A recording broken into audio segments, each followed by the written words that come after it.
Ay, Dios mío.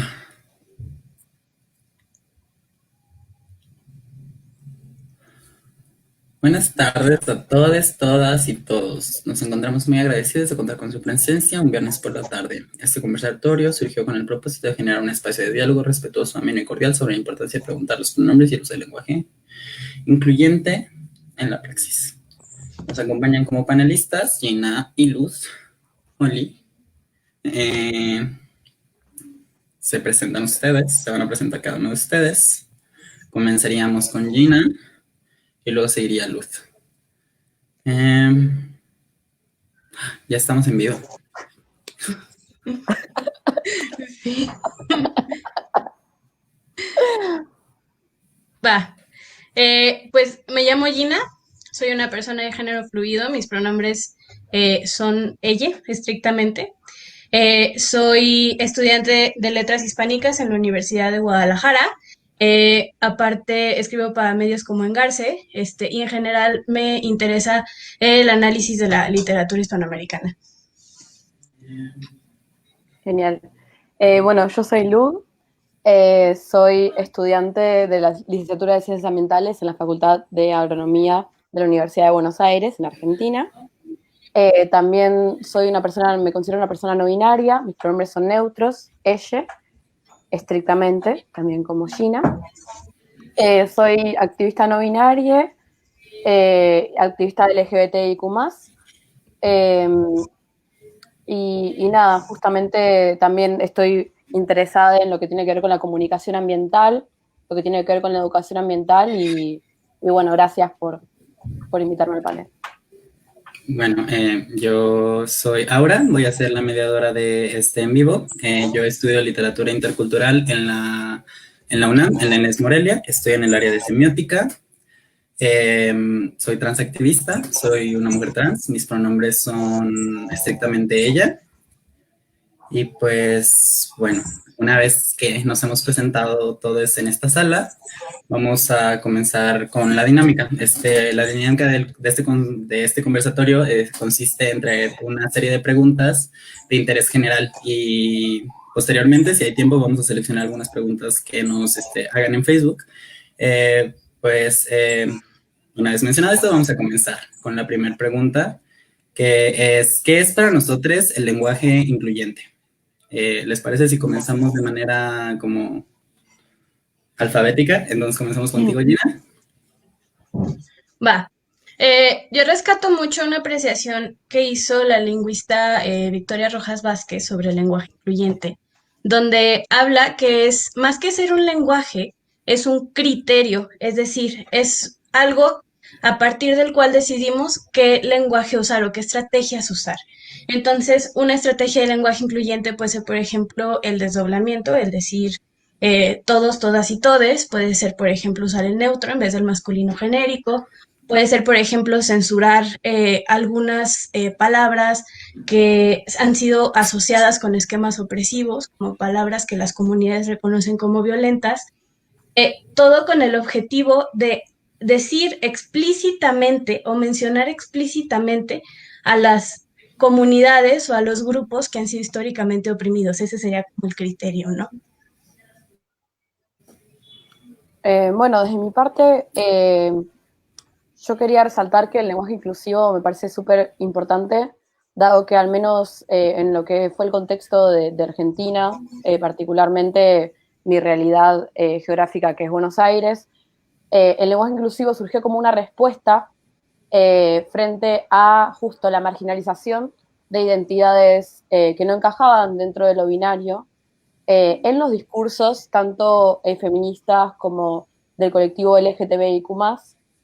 Eh, y surgió justo como una forma de denunciar estas identidades que de cierto modo estaban siendo invisibilizadas por el lenguaje binario, digamos. Luego también se generalizó un poco hacia intentar equiparar este uso, digamos, mayoritario que se hace el masculino, como una alternativa, ¿no? Viable, pero resaltar que en un principio primero salió desde las disidencias para poder finalmente nombrarse. Entonces, por eso me parece súper importante. en lo personal encuentro el lenguaje incluyente como... Siempre he dicho que entre nosotras, nosotros, nosotres nos podemos agarrar como a golpes con libros de teoría y empezar a discutir sobre qué existe, qué no existe, cómo se vive y qué no se vive, pero a pesar de todo eso, las personas no binarias siguen existiendo allá afuera, las personas trans siguen existiendo allá afuera, y como apelar a un lenguaje incluyente en el que se nombren estas identidades es hacer que esas identidades puedan presentarse, puedan posicionarse y puedan hablar desde su vivencia como personas no binarias y personas trans. Y me parece importante que se nombren, o sea, que estén ahí. Eso es lo que el lenguaje incluyente es para mí, no un posicionamiento político sobre decir existimos y estamos aquí y estamos dispuestos a nombrarnos y a luchar a través de ese nombramiento. Bueno, la siguiente pregunta es una que a mí me parece como realmente importante, que es ¿por qué es importante preguntar nuestros pronombres? Comenzamos otra vez contigo, Gina. Sí, creo que ya pasó y ha pasado hace mucho la época en donde podías ver a una persona y saber cuál era su identidad de género, ¿no? Las identidades de género son variadísimas y hay gente que ya sea porque no quiere, porque no puede o porque no está segura, no puede expresar o no expresa el género con el que se identifica. Por ejemplo, yo no puedo expresar a cabalidad mi género porque en la mentalidad de las personas no existe una imagen de qué es ser no binaria, ¿no? Entonces, cuando la gente me ve, va a poner en mí las ideas que tienen ellas y que no tienen nada que ver con la manera en que yo habito mi realidad, ¿no? Entonces, por eso creo que es importante como que explicitemos y que demos espacio para explicitar en nuestros pronombres. Es profundamente incómodo estar en un espacio normativo, interrumpir la conversación para decir, oye, yo uso estos pronombres, ¿no? Creo que es importante que desde el principio demos espacio para explicitarlo y de ahí partir la conversación, porque así no se vuelve evidente, no nos señalamos desde el principio que algo tenemos de raro, por decir de alguna manera, sino que es normal que todo mundo tenga que explicitar su género, ¿no? Sí. Para acotar también a eso, me parece súper interesante poder señalar esto y charlarlo, establecer diálogos con personas cis que no tengan que, digamos, que justamente no sientan la necesidad de reafirmar su pronombre, porque en realidad cuando preguntamos sobre los pronombres en una conversación, estamos demostrando estas fricciones que el sistema ya está impuesto por una heteronorma, cisnorma, digamos, que no nos deja ver que esas categorías no son las únicas que hay. Porque obviamente sí es válido una identidad cis, obviamente sí es válido una identidad hetero, los pronombres que coincidan, digamos, con el género que fuiste asignada al nacer, pero hay personas que no entramos dentro de esas categorías. Y justo lo que decías, Gina, que me parece súper importante, porque sí pasa, ¿no? De tener que explicitarlo y generar molestia. Sentir que vos estás siendo la persona que disrompe con lo que es quizás lo que sería una conversación fluida. Cuando en realidad eso se puede solucionar con simplemente preguntar los pronombres al principio.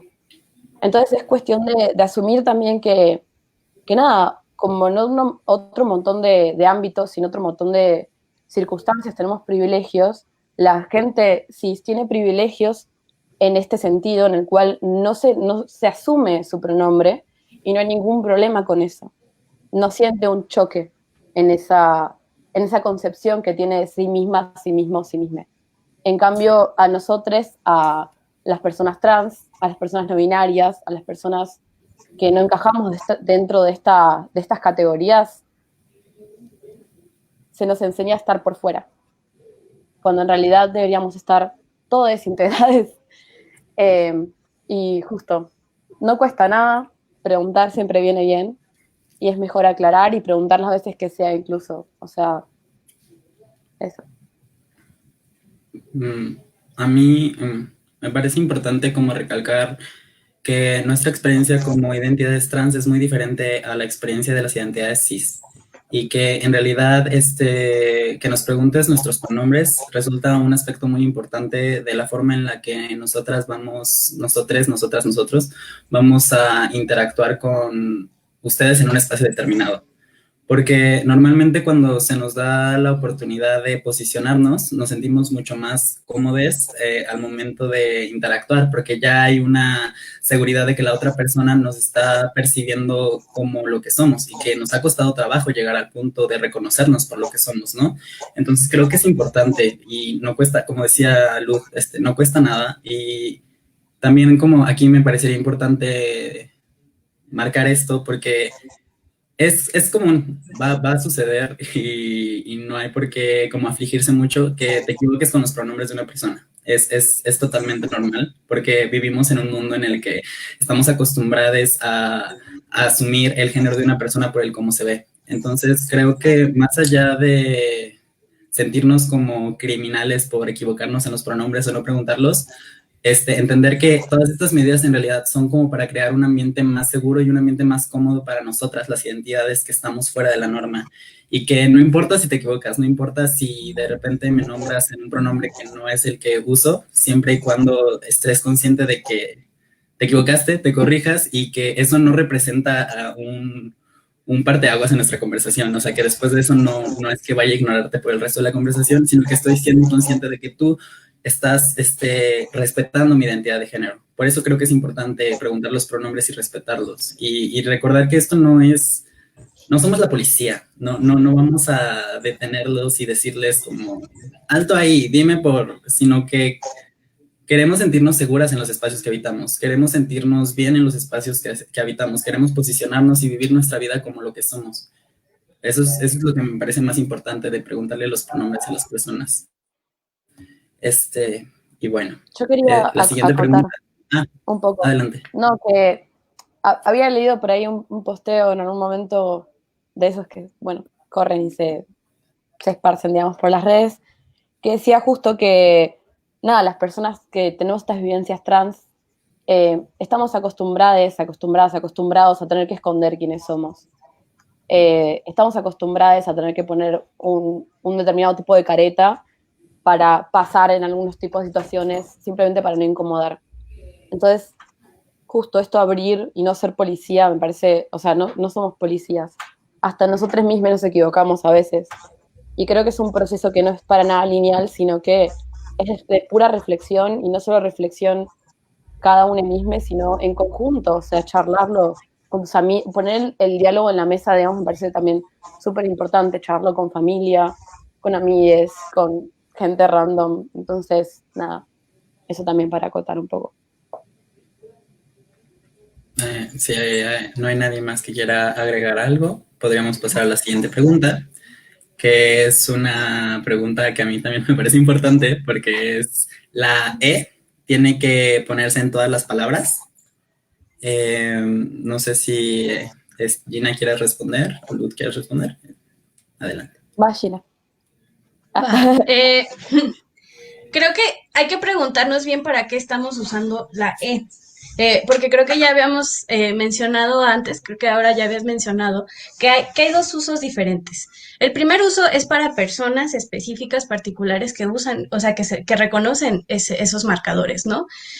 Ahí sí, todos los adjetivos que de otra manera se diferenciarían, que tienen un género gramatical marcado, ahí sí hay que usarlo. Palabras, por ejemplo, como estudiante, que se dice el estudiante, la estudianta, la estudianta nos dice la estudiante, eh, le estudiante, pues ahí sí, pues son palabras que no se diferencian y aplica lo mismo. Ahora, sobre si usarlo como genérico o no, creo que ahí ya hay más discusión. Por ejemplo, se ha dicho que la E es el criterio fonético, es decir, la manera en que se dice la X, ¿no? Entonces, que cuando usamos la X para como no usar un marcador de género explícito, y cuando lo leemos en voz alta es con E, ¿no? Ahí sí se utilizaría, pero con el mismo acotamiento, ¿no? Solo en las palabras que de otra manera distinguirían, ¿no? Y por ejemplo, también se puede hacer lo que estamos haciendo aquí, que es pues desdoblar, ¿no? Decir todos, todes, todas, ¿no? O sea, decir los tres, porque entonces visibilizamos todas las experiencias. Creo que es importante notar que incluso las personas no binarias usamos diferentes pronombres. Es decir, hay personas no binarias que usan pronombres femeninos, hay personas no binarias que usan pronombres masculinos, hay personas que usan mezclas, ¿no? Entonces, creo que depende de lo que se quiera lograr, pero sí hay que cuidarnos de no como diluir el proceso poniéndole a palabras que de otra manera no lo llevarían.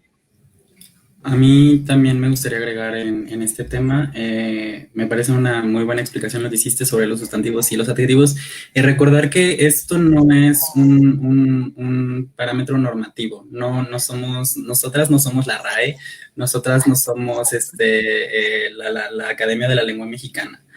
Nosotras somos personas que estamos reformulando el lenguaje para que estemos presentes dentro del lenguaje. No hay una gramática del lenguaje incluyente aún. Esperemos que pronto alguien nos diga más sobre una gramática descriptiva del lenguaje incluyente, pero que tampoco es... Uy, Creo que se trabó. vamos a esperar un poquito. A ver si se destraba. Si no, mientras tanto puedo acotar algo que quería decir, pero bueno. Nada, hasta que ahora se destrabe. No, quería acotar justo mencionando con lo que había dicho yo antes, que ¿ahora estás? ¿Seguís? Ya me sabé. No te destrabaste. Estoy. No, seguís lo que Ok. estabas diciendo. O sea, que no es normativo, o sea, no pasa nada si ustedes deciden tomar, si ustedes están tomando la decisión de usar el plural y decir con la O todos. O sea, no pasa nada, o sea, pueden usar la O, pueden usar la A, pueden usar la E, sino que esto es, me gusta recordar mucho esto, la lengua es de quien la trabaja, la lengua es de los hablantes, la lengua es algo vivo. La lengua no es algo que está plasmado en un libro y que se tiene que seguir a rajatabla. La mente que evoluciona, y eso es lo que, o por lo menos me gusta verlo a mí así, es algo que está sucediendo ahorita, ¿no? La lengua está evolucionando porque tiene que dar espacio a la existencia de otras identidades dentro de sí mismo como lenguaje. ¿Querías acotar algo, Luz? Sí, era bastante parecido a lo que decías vos, o sea, justo venía a mencionar que bueno, o sea, como ya conté recién acerca del activismo que surgió en Argentina, en Buenos Aires, acerca de, bueno, el uso del lenguaje inclusivo, en realidad, nada, no hay un manual, no hay, bueno, sí hay manuales, pero no es que está estrictamente demarcado como tiene que ser, sino que es algo que justo como lo que estabas diciendo, se está construyendo, estamos viendo. Y no creo que en algún otro momento de la historia haya sido distinto el hecho de construir el lenguaje, porque siempre está en construcción y siempre está variando.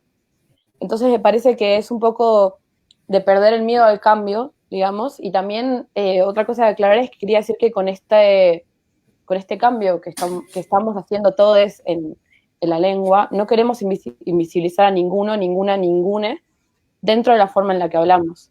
Es una idea para abarcar más y para ampliar el panorama y para incluir.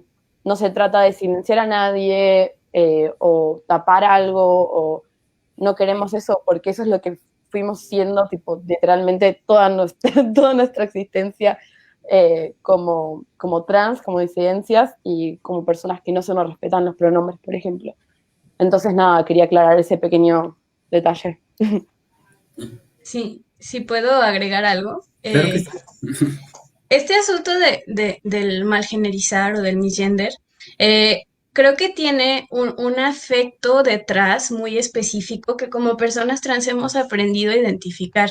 Es decir, no sé cómo, pero yo he aprendido a identificar cuando alguien me está diciendo un pronombre diferente al mío porque está acostumbrándose a la idea, porque no sabe, porque apenas va en proceso, y cuando lo está diciendo en mala onda, por decirlo de alguna manera, cuando sí está ejerciendo una violencia.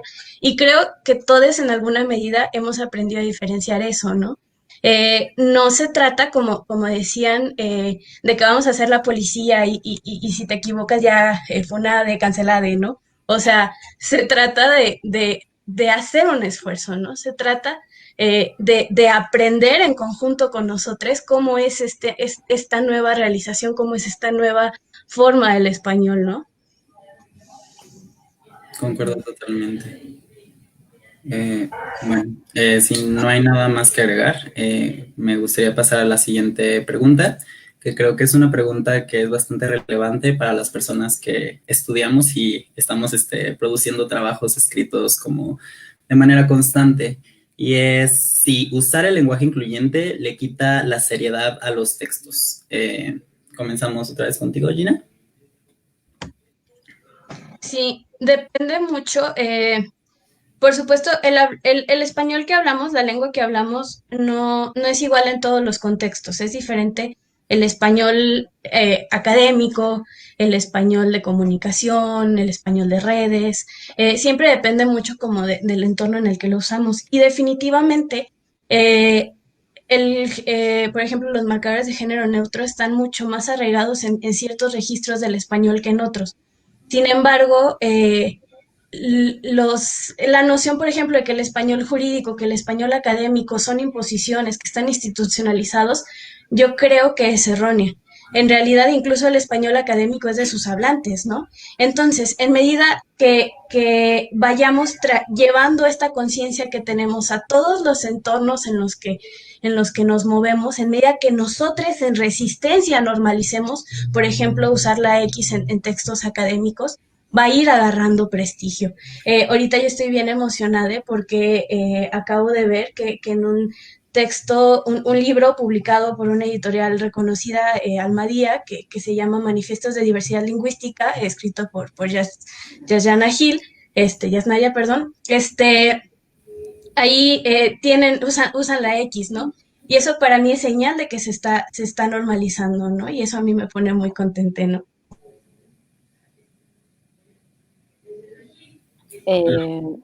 No sé si querías comentar vos ahora o... No, tú primero. Ok, dale.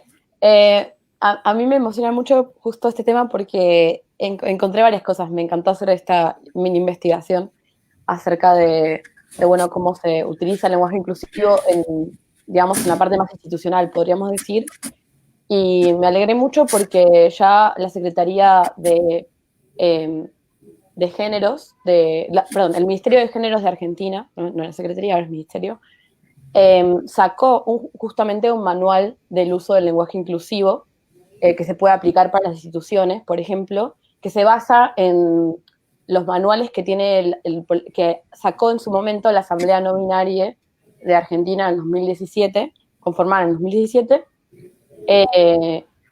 Y nada, por ejemplo, en mi universidad, en la Universidad de la UBA, ya hay tesis escritas con lenguaje inclusivo. Ya las hay, ya se defendieron, ya las aprobaron algunas. Entonces, es algo que está circulando, que está poniéndose, digamos, en la mesa y que está ya básicamente siendo acatado no les queda otra, digamos, porque es algo que se le está viniendo, digamos, a las instituciones y que me parece que es un cambio que van a tener que tomar de alguna manera u otra. Entonces, nada, o sea, está buenísimo en ese sentido y no sé si en México pasa lo mismo o no, si ya está reglamentado por algún tipo de organismo o si están en fases más tempranas. No sé, lo pregunto. Yo la verdad no tengo un dato sobre eso, no sé si Gina tenga algún dato. De hecho, iba a decir lo mismo, en realidad no está tan arraigado, al menos en los entornos en los que yo me muevo. Sí es un poquito más difícil de introducir, pero pues está en proceso, ¿no? Y está apenas en acción, y pues, veremos. Bueno, a mí me gustaría agregar con respecto a esta pregunta que me causa gracia como el concepto de seriedad, ¿no? O sea, o qué entendemos por textos serios o sea, qué textos son serios y qué textos no son serios. Y si en los textos no serios deberíamos estar usando el lenguaje incluyente y en los textos serios no estar usando el lenguaje incluyente. Y porque si a esas vamos, a mí me parece mucho más serio como nombrar a todas las identidades que están entrando en juego cuando estamos haciendo los trabajos. Entonces, no, o sea, fácil digo, no, no le quita la seriedad, creo que le agrega más seriedad porque se están posicionando identidades que antes no se posicionaban, se están nombrando cosas que se necesitan nombrar y que en realidad esto de la seriedad, a mí en lo personal no, me causa conflicto porque digo, entonces, ¿cuáles son los textos serios? ¿Qué textos no son serios? Porque hay textos serios y hay textos no serios. ¿Quién está produciendo los textos serios? ¿Hacia dónde los está mandando? ¿Y por qué tenemos que seguirlos? Y pues eso. Bueno, después de eso, seguimos con... Ah, bueno, esta es una pregunta que creo que ya respondieron. La voy a nombrar solo porque estaba como parte del programa de este conversatorio, que es si hay criterios estandarizados en su uso. Pues ya nos mencionaba Lud el manual de lenguaje inclusivo que se está aplicando en Argentina, y Gina nos acaba de comentar que en realidad pues en México todavía nos hace falta un poquito de trabajo para eso. Entonces, la siguiente pregunta va unada a esto que acabamos de hablar y es si hay bibliografía que se pueda consultar acerca de este tema. Hay mucha. Investiguen, no, mentira. Bueno, ya que estoy diciendo, tomo la palabra un poco. Yo me ofrecí para, bueno, o sea, justamente está esto que hablé del manual de la asamblea no binaria, está el manual que dije también para las instituciones del Ministerio de Géneros. Entonces me parece muy importante entonces quizás dejar la bibliografía que fuimos recabando, que tenemos como base para dar esta charla, para que la gente acceda a ese tipo de cosas y para que la gente pueda quizás darse más una idea de cómo es. Yo siento que, por ejemplo, algo que vi muchas veces, como de, ahora eso, justo lo que también charlamos hace un poquito, de que le ponemos la E a todo, entonces todo se va a hacer raro, vamos a hablar extraño, y no, o sea, hay reglas, se están charlando, o sea, lo que está en proceso, pero tiene un sentido, tiene un qué ser, ¿no? Entonces, es simplemente ir a buscarlo y acá estamos para facilitarlo, pero también lo pueden buscar ustedes, ¿no? Dentro de lo que puedan. Gina, ¿te gustaría agregar algo? No, en realidad, me metí apenas a los documentos que comparte Lud y están muy interesantes. A mí solo me gustaría comentar que no dejemos que la academia nos trague y que comencemos a aceptar el conocimiento que viene por otros lados, que el conocimiento que viene de allá arriba producido por academias y estructuras que son por sí solas opresoras no son lo suficientemente amplias como para abarcar toda la experiencia de las identidades trans. Entonces creo que deberíamos también echarle un ojo a todo ese conocimiento que se está produciendo como de abajo hacia arriba y todas esas personas que están hablando de eso y que viven esta identidad todos los días. Que no es simplemente un artículo que produjeron, sino que están inmerses en esta vida de ser una identidad trans, una identidad no binaria, y que están produciendo conocimiento y que ese conocimiento es muy válido, es muy preciado y que es importante voltear a verlo y reconocerlo como un conocimiento válido. Y bueno, esta es la última pregunta que tenemos como programada para este conversatorio. Después podemos abrir espacio para algunas preguntas del público. Y es una pregunta que a mí me parece un poco, bueno, no un poco, a mí me parece importante hacer como una diferenciación. Y es que si consideramos que hay diferencias entre el lenguaje no sexista y el lenguaje incluyente. No sé si alguna de ustedes querría comenzar. Sí, yo creo que sí hay una diferencia porque el lenguaje no sexista es una parte de el lenguaje incluyente. El lenguaje incluyente creo que es una herramienta que le puede ser útil a muchos grupos oprimidos, muchos grupos no sé, no me gusta eso que le digan grupos minoritarios, pero grupos que históricamente han tenido esta vulnerabilidad, ¿no? Creo que eso implica siempre una escucha activa, es decir, eh, desafiar estas cámaras de eco a las que pertenecemos, quizá desde nuestro privilegio, y esforzarnos por realmente escuchar a personas, ya sea seguirles en redes, ya sea participar o observar diferentes tipos de coloquios o eventos, estar al pendiente de todos estos grupos que se van organizando y que van tomando decisiones sobre la manera en que hablan de sí mismos, ¿no? Para poder imitar o poder seguir esa pauta y hablar de las personas como ellas hablan de sí mismas, ¿no? Por ejemplo, tiene mucho que ver, por ejemplo, con los grupos o las comunidades de habla indígena, por ejemplo, que es algo que vemos mucho en México, que hay un nombre que se usa como históricamente, pero que ese nombre fue impuesto de una manera colonial, ¿no? Ese fue el nombre que los españoles empezaron a usar para hablar de esos grupos, y que no tiene nada que ver con su identidad, ¿no? Entonces apenas estamos viendo que estos grupos finalmente son escuchados, finalmente pueden levantar la voz y decir, no nos gusta esa palabra. La manera en que nosotros hablamos de nosotros mismos es así. Entonces escogemos esta nueva palabra. Creo que eso también es una parte del lenguaje incluyente que no podemos ignorar.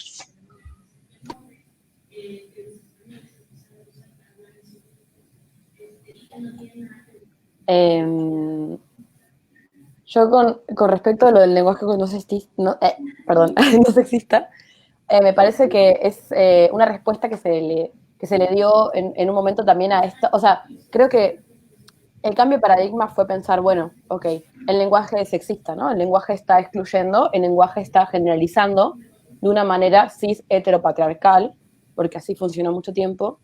Y siento que hubo muchas alternativas, muchos surgimientos de un montón sí, de alternativas hacia lo que era el lenguaje que es ahora. Y particularmente yo entendí el lenguaje sexista de una manera distinta, creo, lo que hablamos con Pat, la que está organizando el evento, que tiene que ver con nombrar todos y todas, y que justo se me hace que, como lo decía Gina, es una parte de lo que es el lenguaje inclusivo. Por esto, por ejemplo, esto es lo que pasaba, y por eso desde la asamblea de no binarias surgió el término, bueno, está bien, dicen todos, todas, pero nosotros no somos ni todos ni todas, no estamos dentro de lo que están enunciando. Y si bien sí están visibilizando al colectivo de las mujeres, no están invisibilizando a esas otras expresiones de géneros y vivencias que no entramos dentro de ese binarismo. Entonces, nada, me parece un camino, digamos, que a mi parecer no da una respuesta amplia a lo que es este paradigma del lenguaje sexista, pero me parece que por cómo lo vamos construyendo entre todos estamos ahí viendo, ¿no? Y yendo hacia otros caminos como es el lenguaje inclusivo, que es donde sí se nos nombra, donde sí existimos, donde sí estamos, y están todos, todas y todes incluidos. Entonces, nada, eso solamente acotar de lo del lenguaje no sexista. Yo estoy totalmente de acuerdo con ustedes, chicas. Creo que el lenguaje no sexista es una parte del lenguaje incluyente, pero que no lo es todo. Sin embargo, esto no quiere decir que diga que el lenguaje no sexista sea menos importante que el lenguaje incluyente. De hecho, me parece algo que también tiene que llevarse a cabo, ¿no? Y nombrarse, justo como lo que decía Lud acerca de a quién nombramos cuando nombramos las cosas. Y también reconocer que pues estamos ante un problema estructural y que como problema estructural tiene muchas fases, tiene muchos niveles y tiene muchas cosas que cambiar y muchas cosas que cuestionarse. Entonces siento que el lenguaje sexista cuestiona diferentes cosas que son muy importantes de cuestionar, pero que en algunas se queda corto, ¿no? Y que el lenguaje incluyente es donde entra y empieza a funcionar como a partir de estos otros elementos que también son importantes a consideración. Creo que ambos son diferentes, pero van muy de la mano con lo que respecta al posicionamiento a través del lenguaje. Y pues esa sería la última pregunta de este conversatorio. Ahora, como aún nos quedan 20 minutitos de tiempo, estaríamos al pendiente de si alguien en el live de Facebook nos quiere hacer alguna pregunta para ver si nosotros le podemos responder. Y si no, ya hay una pregunta. He leído algo en internet sobre algo llamado neopronombres. Creo que así se llama, pone entre paréntesis, que entiendo que funcionan sustituyendo la E con la I y demás. Yo no sé, apenas nada al respecto, apenas vi que se está hablando de ello. ¿Ustedes saben algo al respecto? ¿Hay algún texto al respecto que pueda consultar? Y ya, gracias por leer. ¿Alguna de ustedes quisiera responder esto? Sí, hablando específicamente de neopronombres, uno de los objetivos o uno de los planteamientos políticos de algunas personas de la disidencia es dejar de concebir tanto el género, como los marcadores, como una categoría cerrada. Es decir, una categoría cerrada es, por ejemplo, las preposiciones en el español, en donde difícilmente se podría inventar una preposición nueva. Hasta hace poco, el género gramatical se consideraba una categoría cerrada y hay quienes todavía operamos dentro de ese paradigma, ¿no?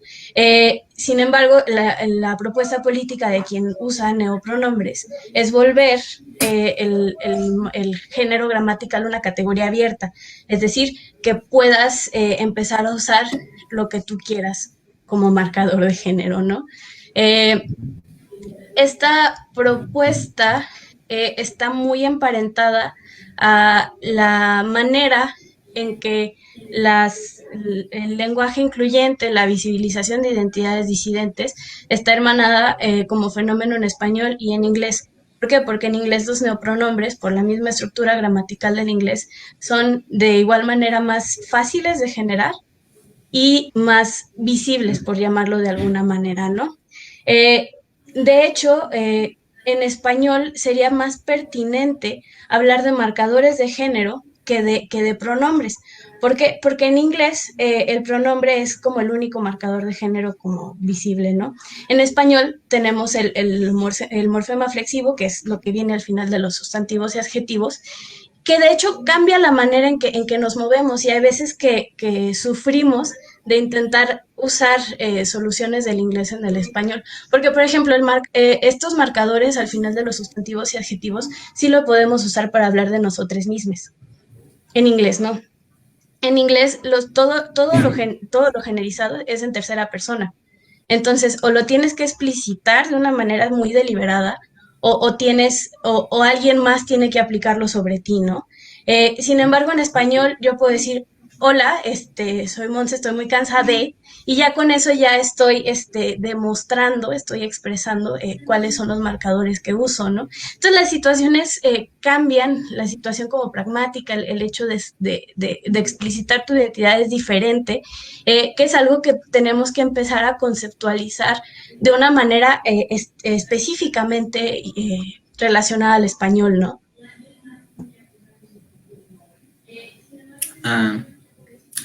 Luke, ¿te gustaría agregar algo? Sí, a mí tampoco, la verdad. Yo no estaba enterada de la discusión de los pronombres. ¿Hay alguna otra pregunta en el live de Facebook? Mira, justo ahorita alguien nos acaba de compartir la guía del DIF para el uso del lenguaje inclusivo, que ya nos da como respuesta si hay bibliografía como académica de lenguaje inclusivo en México. Ajá, pero nos dice que señala no incluye las identidades no binarias. Qué padre. Bueno, se hace lo que se puede. ¿Hay alguna otra pregunta por ahí? Vamos a esperar un poquito, porque creo que el live va un poco atrás ahí. Yo quiero comentar algo entre medio de lo que compartió Alan. A mí se me hizo muy, muy chocante, la verdad, llegar a México allá, porque estuve allá, bueno, un año, y nada, que me dijeran como, sí, el lenguaje incluyente, y que dijeran todos y todas, y no la E. Y yo me quedaba así como, que el lenguaje incluyente como yo lo conozco, es como con la E, como lo venimos usando bastante más común acá. Entonces, nada, señalar eso, que también por eso quizás encontraste la guía del lenguaje inclusivo sí, inclusivo, sin identidades no binarias, porque a veces se confunde el lenguaje no sexista con el lenguaje inclusivo en los manuales de allá, creo. Bueno, al parecer no hay más preguntas, pero Alitzel nos comparte que es muy interesante poder escuchar más acerca de este tema, que está intentando desaprender y aprender, y que cree que nosotros somos parte de eso que hay que considerar desde nuestras experiencias. Muchas gracias, Alitzel. Un abrazo muy fuerte desde acá. Bueno, entonces si no hay ninguna otra pregunta, me gustaría cerrar. Adelante, Gina.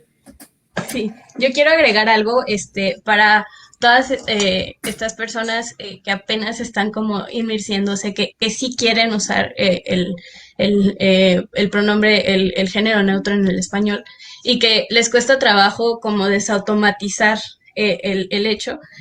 ¿Por qué? Porque sí es difícil, como decía Luda, a veces lo hacemos nosotros mismos y nos llamamos con pronombres equivocados por error. Y quiero compartir, como decía ahora, todo este conocimiento que se genera en la comunidad, que se genera a pie, algunas estrategias que hemos inventado para desautomatizar eso. La primera es que siempre que te caches a ti mismo pensando en alguien con un pronombre equivocado, por ejemplo, si es alguien que acaba de salir del closet, o alguien que desafía tus concepciones y te cachas pensando, ni siquiera diciendo, como pensando, puedes pensar 3 cosas sobre esa persona en sus marcadores correctos, ¿no? Es decir, por ejemplo, no, pues Luda es muy liste, Luda es muy bonite, sí, o sea, decir estas palabras para desautomatizar. Y la otra que se me hace graciosísima es que empieces a llamar a tus mascotas en género neutro. Si no hay nadie en tu vida que con quien contactes consistentemente que use género neutro y aún así quieres aprender, a tus mascotas les da igual. Entonces, si pasas un mes o dos llamando a tus mascotas en neutro, ya cuando te topes con una persona que realmente usa estos marcadores, a lo mejor va a ser más fácil para ti enunciar o va a ser más automático hacer el cambio que si fuera, vamos, que estés aprendiendo directamente en persona con alguien que a lo mejor puede tener traumas de ser mal generizado, y que sí le puede doler un poquito más que te estés equivocando cada rato, ¿no? Sí, a mí también para cerrar me gustaría hacer un comentario. Y es que esto es algo que se tiene que practicar y que se tiene que ir como aprendiendo poco a poco. Que no pasa nada si te equivocas, que no pasa nada si de repente no te acuerdas de los pronombres de alguna persona, que siempre es una posibilidad preguntar y que nos hace muy feliz que preguntes. Y que pues es eso, o sea, no estamos intentando como destruir el español, sino reformularlo para que nosotros quepamos dentro del español. Y bueno, si alguno de ustedes quisiera agregar algo para concluir. Sí, yo quería agregar algo, como ustedes hicieron, como más hacia las personas que no están tan familiarizadas con esta situación. Yo quería hablar más hacia las personas que quizá les da miedo salir con su propio pronombre, ya les da miedo hablarse a sí mismos en otro pronombre y está cambiando, o está transicionando o atravesando por algún cuestionamiento así que, nada, que hay una comunidad muy fuerte y que hay una comunidad que se está conformando, que tenemos redes y que hay un montón de apoyo atrás de eso. Y que nada, por suerte estamos viéndonos, estamos visibilizándonos más. Y me alegra mucho, nada, poder conformar parte de este conversatorio en este contexto, en este momento, después de, nada, para contar un poco, ayer se aprobó en diputados el proyecto de legalización del aborto en Argentina y se hablaba de los cuerpos gestantes, se hablaba de las mujeres y todos los cuerpos gestantes, de las personas trans y no binarias, y nada de eso. Estamos tomando más territorio, digamos, y me alegra muchísimo. Bueno, primero me gustaría mucho agradecerles a ustedes, Gina y Lud, por haberme acompañado en este conversatorio, por sus intervenciones que fueron muy valiosas, por todo este conocimiento que pudimos compartir aquí entre nosotros y también con las personas que están en Facebook. Son muy valiosas. Me llena mucho el corazón saber que hay mucha banda en toda Latinoamérica hablando de esto y construyendo conocimiento. A todos, todas y todos los que nos acompañan en el live de Facebook, les agradecemos mucho habernos acompañado. Les recordamos que hay otras sesiones dentro de El Con Él y que esperamos también verles y verlas ahí. Y que si tienen alguna otra pregunta, acérquense con su amiga no binaria más cercana, y que si ustedes tienen dudas sobre su identidad, aquí les estamos esperando con los brazos abiertos. De verdad, de verdad, de verdad. Y pues muchísimas gracias a todos por escucharnos y así.